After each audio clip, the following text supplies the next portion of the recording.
Nous sommes donc de retour en direct ici depuis l'hôtel de ville de Lyon pour évoquer cette question, cette problématique de la logistique urbaine, comment décarboner les derniers kilomètres. On va essayer de dessiner ensemble, si vous le voulez bien, ce qui sera notre mobilité finalement dans les années qui viennent, et on va essayer aussi de s'arrêter sur les moyens à déployer pour faire en sorte qu'elle soit finalement la plus neutre possible. L'urgence, elle est dictée par quoi? Eh bien évidemment par les changements climatiques qui nous obligent en quelque sorte à revoir à la fois nos stratégies, mais aussi nos modes de fonctionnement qui parfois étaient finalement assez ancrés dans nos modes de vie, tout simplement, et qui vont, par la force des choses, devoir évoluer. Cela impacte toutes nos activités et nous oblige à repenser la manière dont nous agissons.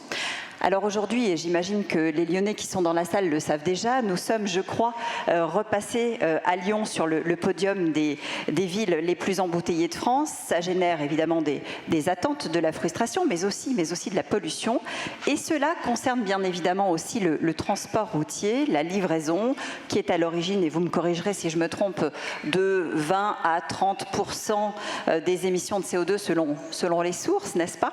Alors comment désengorger la ville? Comment continuer à rendre les services du quotidien en étant finalement le plus vertueux possible? C'est ce que nous allons voir avec nos différents invités. Mylène Franceschi est avec nous, bonjour. Bonjour. Déléguée régionale Auvergne-Rhône-Alpes du groupe La Poste. Pauline Decoing est également avec nous, bonjour.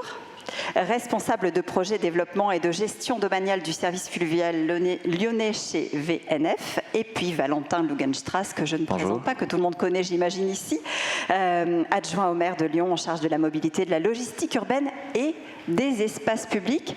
Trois thèmes qu'on va aborder tout de suite, parce que ma première question est pour vous, Valentin. Quand on se saisit finalement de cette fameuse problématique du dernier kilomètre, on est à cheval sur différentes problématiques finalement, qui vont au-delà de la seule question de la livraison. C'est ce que vous m'avez dit d'ailleurs en préparant cette table ronde, c'est qu'il n'y a pas d'autorité qui régule cette question et qu'en fait ça pose problème. Oui, c'est ça. Bonjour à toutes et tous. On est dans une situation sur la logistique où on a énormément d'acteurs, en fait, d'acteurs publics, d'acteurs parapublics, d'acteurs privés, mais on est dans une situation où les collectivités n'ont pas la compétence de la logistique en tant que telle. Voilà, c'est un peu la compétence de personne, en même temps, du coup, la compétence de tout le monde, mais c'est comme ça. Ça veut dire qu'on navigue à vue, finalement, pour imaginer les solutions? Non, on navigue pas à vue pour autant, mais en tout cas, c'est pas forcément la compétence de tout le monde. On n'a pas d'autorité organisatrice de la logistique aujourd'hui en tant que telle. J'utilise exprès ce terme parce que évidemment on a une autorité organisatrice des mobilités qui elle a des compétences en matière de mobilité, que ce soit les transports en commun, le covoiturage, etc., et qui est bien définie. Ici c'est la métropole de Lyon, le Citral sur ces sujets-là. Et je fais exprès ce lien avec la mobilité des personnes parce que je pense que en matière de logistique, quand on parle justement de transition, d'urgence climatique, on a du coup un parallèle à faire avec la mobilité des personnes. On parle de multimodalité, d'intermodalité, de pôles d'échange multimodaux. Quand on parle de mobilité des personnes, je pense qu'on maintenant on doit aussi shifter la logistique vers ce modèle-là. Il y a les différents types de poids lourds, les différents types d'utilitaires, mais il y a aussi maintenant d'autres modes, d'autres manières de faire pour ça. Ça veut dire qu'il faut s'inspirer, Mylène Franceschi, de ce qu'on fait avec les usagers pour l'appliquer peut-être en le corrigeant, en l'adaptant au transport en général, au transport des marchandises, des colis, qui est votre cœur de métier? Alors, la logistique urbaine, la logistique des marchandises et la logistique des colis, parce que la logistique urbaine, c'est effectivement bien au-delà des colis, c'est une activité à part entière.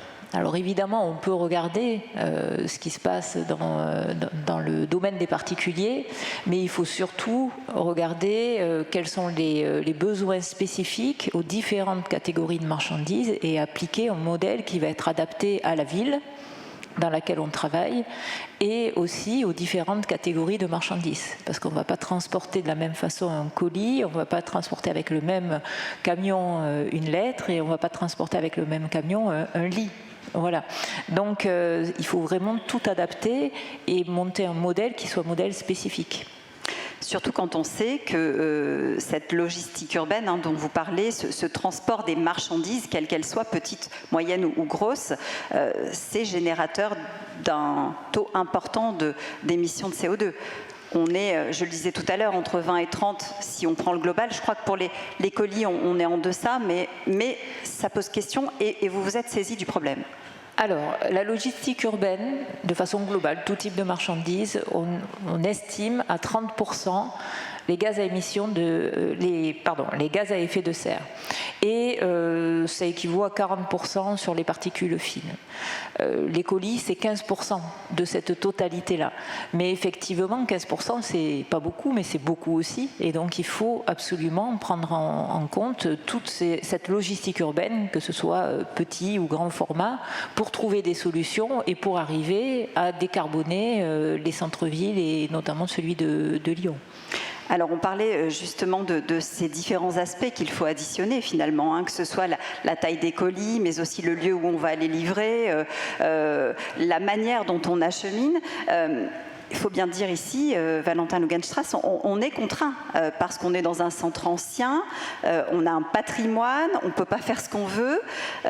On a aussi une chance, Pauline Decoing, c'est que en principe, toutes les villes n'ont pas la possibilité d'acheminer par les voies navigables. Or, ici, il y a le Rhône, il y a la Saône, donc il y a cette possibilité qui, finalement, si on regarde, a toujours été là. Oui, on revient aux fondamentaux.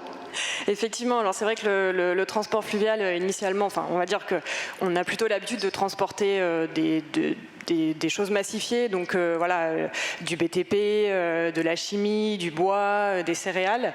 C'est vrai que la logistique urbaine, c'est quelque chose d'assez nouveau, j'ai envie de dire, sur le fluvial. Ça fait quelques années maintenant qu'on voit pas mal de projets évoluer, parce que comme vous l'avez dit, on est contraint et on a la chance à Lyon d'avoir le Rhône et la Saône qui permettent de desservir le cœur de Lyon. D'irriguer vraiment la ville. Oui, tout à fait. Et puis voilà, vous parliez également des gaz à effet de serre et des polluants. Il faut savoir que le transport fluvial, c'est beaucoup moins polluant, puisque c'est 5 fois moins de CO2 à la tonne transportée. Et on a aussi bien moins d'émissions de particules fines. Voilà, donc effectivement, c'est un moyen de transport qu'on peut utiliser. Ça signifie, Mylène, Valentin, qu'on doit s'appuyer à la fois sur ces contraintes et sur ces points forts pour reconstruire la façon dont on veut commencer à distribuer autrement les marchandises. C'est ce que disait Mylène, il faut toujours s'adapter au territoire, il n'y a pas de solution unique. À Lyon, à Marseille, à Strasbourg, c'est pas forcément la même situation, donc il faut s'adapter. On a cette chance d'avoir le Rhône et la Saône, on a aussi cette chance d'avoir le port de Lyon-Édouard Herriot, qui est un fantastique outil industriel et logistique pour nous, justement pour faire de la massification aussi au port, tout mode, et ça c'est important. Et quand on parle d'espace public, forcément, moi j'en parle souvent quand je parle des mobilités des personnes, mais c'est aussi le cas pour la logistique. On a un espace public qui est particulièrement contraint dans une ville historique qui a vécu 2000 ans d'urbanisme et du coup forcément de façade à façade on a des espaces limités. La logistique urbaine en termes d'emprise, vous parliez d'embouteillage, c'est aussi 30% à peu près de l'encombrement de l'espace public à tout moment dans la ville, donc c'est conséquent en réalité dans l'occupation de l'espace public de notre ville. Mylène Franceschi. Oui, alors effectivement, la logistique urbaine, il faut l'organiser à la maille de la ville. Donc, pour la Poste, on a regardé quels étaient nos actifs immobiliers notamment, quels étaient nos besoins en termes de livraison pour pouvoir faire de la livraison verte. Et l'idée, c'est de monter un plan de livraison qui permette d'aller dans tous les arrondissements en faisant de la livraison verte. Et donc en s'appuyant aussi, comme je le disais, sur nos actifs et en s'adaptant au territoire. Donc on sera présent au port Édouard Herriot parce que c'est effectivement très important, en plus avec cet avantage de la multiplication multimodalité. On a aussi un gros centre que vous connaissez sûrement tous les Lyonnais en centre-ville à Antonin-Poncé. Donc c'est un centre de logistique. On est en train de transformer justement, et on fait de la livraison verte à partir de ce centre logistique. Et donc tout ça, il faut le mettre en regard avec aussi les véhicules, parce qu'il faut des véhicules différents. Il faut des camions, on a 2 camions totalement électriques, mais il faut aussi des vélos, il faut des véhicules utilitaires, etc. Donc il faut une flotte complète. Donc il faut en fait des actifs immobiliers de taille différente, situés à des endroits différents et avec une flotte de véhicules différente. Donc vous voyez, c'est toute une organisation qu'il faut mettre en place pour arriver à être efficace en termes de décarbonation. Donc ça se planifie. Ouais, c'est pour ça qu'on parlait effectivement tout à l'heure de multimodal. Hein. C'est vraiment complémentaire. C'est cette complémentarité-là qui va permettre finalement d'arriver avec le colis en émissions zéro carbone jusqu'à la porte du client. Valentin. C'est ça l'évolution effectivement qui est en train d'être engendrée et organisée dans la logistique, c'est cette multimodalité-là. On peut rajouter à ce que disait Mylène, du coup, le bateau, le fluvial et puis le ferroviaire aussi, même si c'est d'une toute autre complexité et en termes de logistique urbaine, c'est tout autre chose. Mais c'est ça la multimodalité. Du coup, ça fait penser aussi l'intermodalité, c'est-à-dire de passer de l'un à l'autre avec justement l'hôtel de logistique urbaine qui est en train de se construire au port ou tout simplement les autres fonciers qu'il y a sur le port ou des centres de distribution comme ceux de la Poste. On va parler du foncier dans un instant, si vous le voulez bien, mais je voudrais qu'on s'arrête sur la question des véhicules. Vous l'avez évoqué, Mylène Franceschi, on peut agir effectivement sur le flux de véhicules, on peut aussi agir sur le véhicule en lui-même. Quelle est la bonne solution? Est-ce qu'il y a une bonne solution? Est-ce qu'il y en a plusieurs? Vous parliez tout à l'heure de Strasbourg, est-ce qu'on met des horaires de livraison? Est-ce qu'on réduit la flotte? Quelles sont finalement les options qui se posent sur la table aujourd'hui, Valentin? Je pense qu'il faut là aussi s'adapter au territoire. Il y a un enjeu de massification d'une part, parce que c'est aussi ce qui fait réduire, comme le disait Pauline, les émissions de CO2 et les particules. Mais on est à un moment donné dans un espace public qui est un espace public dense. Et donc effectivement, un poids lourd, un semi-remorque, à un moment donné, ça a un impact en termes d'encombrement, mais aussi en termes de sécurité pour les personnes. Voilà. Et donc il y a effectivement un juste milieu à trouver. Ce qui est intéressant avec le fluvial, par exemple, c'est qu'on arrive à massifier, par exemple au port de Lyon, ensuite on massifie toujours sur une barge et ensuite c'est seulement au plus proche qu'on dispatche par des véhicules plus petits, des vélos cargo ou des utilitaires. Ça c'est intéressant, c'est un bon équilibre trouvé sur la massification. Il y a d'autres équilibres qu'on peut trouver justement par des centres de distribution qui sont plutôt en centre-ville et c'est ça qui pose la question du foncier du coup. Je parlais de Strasbourg tout à l'heure parce que c'est souvent une ville qui est citée en exemple. Là aussi, on a cette possibilité de naviguer sur le Rhin à Strasbourg. Du coup, vous vous appuyez sur ce genre d'exemple, Pauline, pour construire justement la logistique depuis le Rhône et la Saône? Alors oui, c'est vrai qu'on a beaucoup parlé de Strasbourg et notamment du modèle du LS qui est maintenant implanté également à Lyon depuis l'année dernière, depuis la fin d'année 2022. On entend aussi beaucoup parler de Paris, forcément avec les chantiers des JO, le Grand Paris, donc il y a énormément de choses qui se passent depuis la Seine. Ikea qui livre aussi depuis la fin d'année ses clients entre le port de Gennevilliers et le quai de Bercy par la voie fluviale.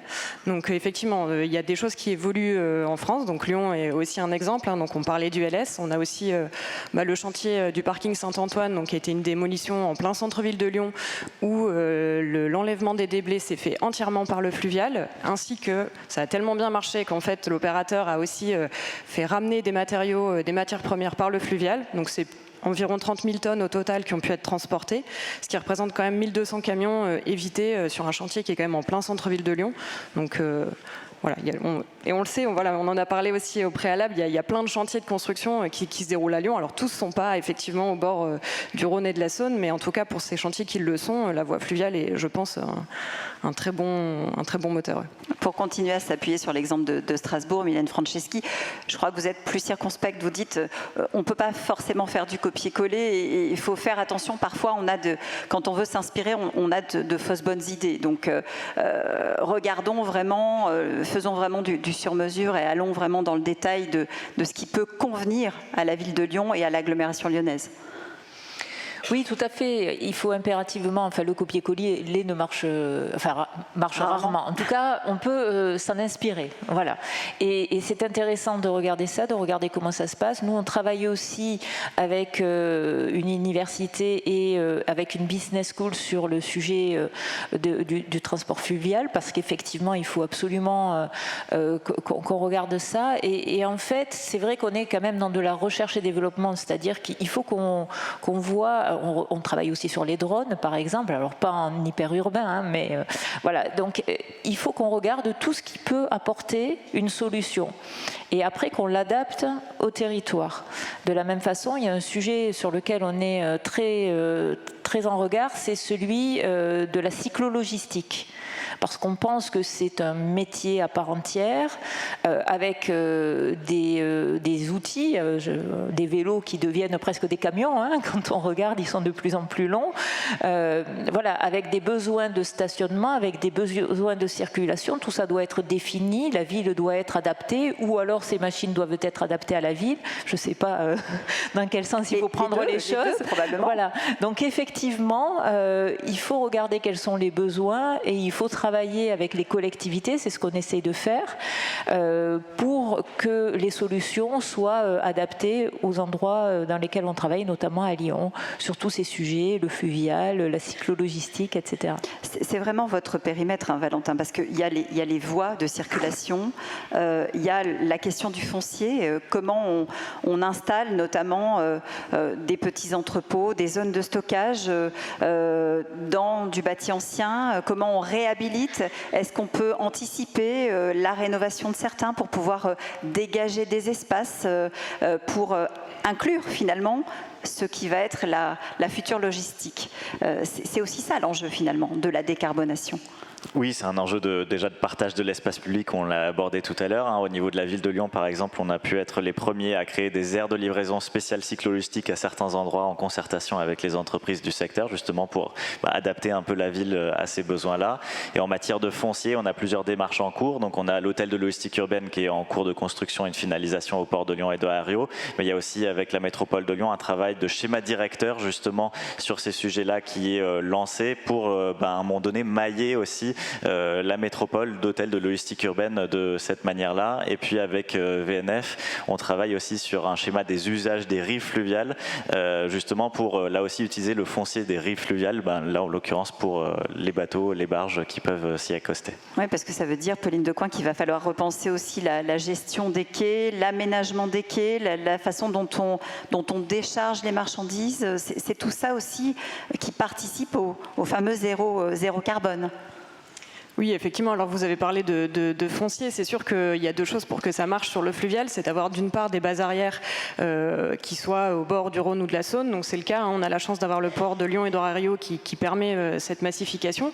Et effectivement, après, il faut qu'on ait du foncier et des quais en centre-ville qui puissent être partagés, de l'espace public qui puisse être... Voilà, on le sait, aujourd'hui, on a des berges qui sont très fréquentées par des piétons, par des cyclistes. Et de ramener parfois, effectivement, de la marchandise sur ces quais-là, ça peut générer du conflit d'usage.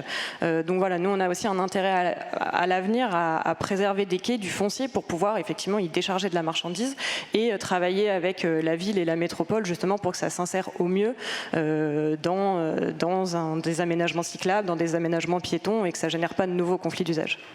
Mylène Franceschi. Oui, je pense que c'est très important d'avoir une réserve foncière, en tout cas des identifications, que ce soit intégré aussi lors des programmes de construction, parce qu'en fait, tout est autodépendant. Les briques sont dépendantes, c'est-à-dire il faut des gros objets, souvent en périphérie, quelques-uns aussi en centre-ville, parce qu'on ne peut pas s'appuyer que sur des petites surfaces. Il faut des petites surfaces, il faut des moyennes surfaces. Et donc tout ça, pour que ça marche, il faut que tout ça soit connecté, parce que effectivement, nous on travaille sur le colis, mais on ne travaille pas que sur le colis, on travaille aussi sur la palette, on travaille sur le fret. sur tout donc ce sur qui est des aussi tailles matériel de différentes et santé. des besoins différents. Voilà, et donc tout ça, si on veut arriver à irriguer le territoire avec des moyens plus ou moins encombrants, parce que c'est ça le sujet, c'est que plus on a des espaces logistiques qu'on peut interconnecter de tailles différentes, plus on pourra utiliser des moyens différents, par exemple parfois du vélo. Et c'est ce qui permet aussi de désengorger. Alors que si on n'a pas assez et si c'est trop éloigné, il faut forcément avoir des moyens plus importants. Vous m'avez dit en préparant cette table ronde, Mylène, quelque chose d'important. Je ne l'avais pas vu comme ça. Vous m'avez dit on est en train en fait de construire un nouveau marché. C'est un nouveau marché. Est-ce que c'est aussi votre vision des choses, Valentin ? Alors, je ne sais pas si on crée un nouveau marché, honnêtement, sur ce sujet-là. En tout cas, il y a une transition. Peut-être l'appréhender. Il y a une transition qui est en cours sur la logistique urbaine et qui va effectivement créer des nouvelles activités, qui va créer de nouveaux emplois. On le voit avec des acteurs de la cyclo-logistique qui se lancent, avec des acteurs qui font du combiné fluvial plus cyclo-logistique, parfois intégré, parfois avec des partenariats. On voit qu'on peut créer un lien aussi fluvial, peut-être durable, avec le port de Villefranche. On a les acteurs du BTP qui sont de plus en plus engagés aussi sur des réflexions pour réduire leur impact en matière de logistique. Quand je parle de Villefranche, évidemment, acheminer aussi des caisses de vin à Lyon, je pense que c'est un usage très pertinent. Et voilà, tout ça, ça peut effectivement être modifié grâce à la transition qui est engagée et avec cet enjeu de logistique urbaine qui aura un impact aussi sur la logistique longue distance. Alors oui, alors je parle de nouveaux marchés, pourquoi ? Parce qu'avant, on avait des marchandises qui arrivaient en ville par camion, et donc le camion faisait le tour de X points de distribution. Aujourd'hui, le modèle dans lequel nous, en tout cas, on se projette, c'est de dire les marchandises arrivent, en tout cas pour beaucoup, dans des centres de mutualisation en périphérie, et ensuite on les amène de façon massifiée sur certains quartiers avec le véhicule adapté. Et donc ça implique ce que l'on appelle dans le monde du transport une rupture de charge. Parce qu'on va arrêter la marchandise, on va la débarquer et ensuite on va la reconditionner, on va l'amener dans des secteurs bien particuliers. Et donc c'est un coût tout ça. Et donc le modèle économique est très franchement complexe parce que le transport n'est pas une vraie valeur. Personne n'a envie de payer pour le transport. On veut bien payer pour la marchandise, mais alors après quand on voit les frais de livraison, on n'a pas vraiment envie. Et donc plus on va avoir de rupture de charge, plus ces frais de transport vont être importants. Et donc c'est en ça que je dis, il faut à un moment donné, si on veut que ce modèle-là soit pérenne et ne s'appuie pas que sur des subventions, il faut arriver à en faire un bénéfice pour l'utilisateur final et aussi à en faire une équation économique pertinente. Autrement, ça ne marchera pas. Voilà. Pauline, sur ce sujet, votre point de vue ? Alors, il y a plusieurs choses, effectivement. C'est vrai que nous, chez Voies Navigables de France, on accompagne les entreprises qui, justement, veulent expérimenter ou après se lancer sur du long terme sur le fluvial pour, justement, permettre d'avoir des aides financières pour financer ce surcoût. Parce qu'il y a un surcoût, c'est une réalité. On parlait de rupture de charge. Après, c'est aussi d'accompagner, en termes de R&D, le développement de caisses, de contenants qui vont justement permettre de s'adapter plus facilement et de réduire cette rupture de charge. Donc c'est notamment ce qu'a fait IKEA à Paris avec Box2Home. C'est aussi ce sur quoi travaille Blue Line Logistique, qui est une filiale de logistique urbaine fluviale, à développer justement des contenants qui peuvent peut-être plus facilement s'adapter et effectivement réduire cette rupture de charge parce que effectivement c'est un gros sujet en termes de coûts. Si on considère qu'il y a l'émergence, Valentin, de ce nouveau marché, en tout cas de ces nouveaux métiers, de ces nouveaux usages, c'est aussi peut-être la raison pour laquelle vous êtes en train de mettre en place un schéma directeur, je crois. À quoi est-ce qu'il va servir et comment finalement il va réussir à agréger les contraintes et les besoins de chacun des acteurs, parce qu'on voit bien que ce sont différents acteurs qui vont venir finalement faire ce maillage. C'est ça peut-être le plus difficile dans cette équation. C'est la complexité complexité, effectivement, c'est la multiplicité des acteurs qui est vraiment très très importante pour le coup. Et du coup, le premier élément du schéma directeur, c'est déjà de capter en matière de diagnostic des données de base de ce qu'est la logistique en fait dans la métropole de Lyon.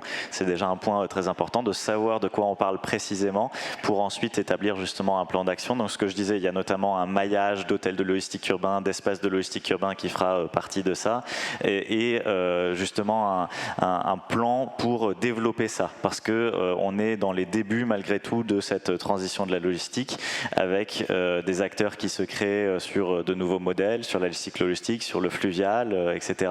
Mais on reste dans les débuts. Et ça va aider aussi les différents acteurs à engager leur propre transition. Exactement. Et puis là, l'objectif, c'est bien d'envoyer des signaux très clairs aussi que cette transition, elle est engagée, qu'elle a un avenir et que du coup, ces acteurs privés peuvent s'y engager, peuvent faire le pari d'une certaine manière de ce nouveau marché, si on reprend le terme de Mylène.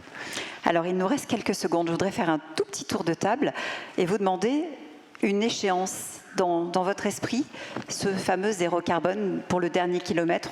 On tendra à l'atteindre à quelle date, si on devait en mettre une? Mylène. Alors, nous, on a déjà une flotte décarbonée à 80% sur la ville de Lyon et on s'engage à être à 100% d'ici 2025. 2025, c'est demain. Très clair. C'est demain.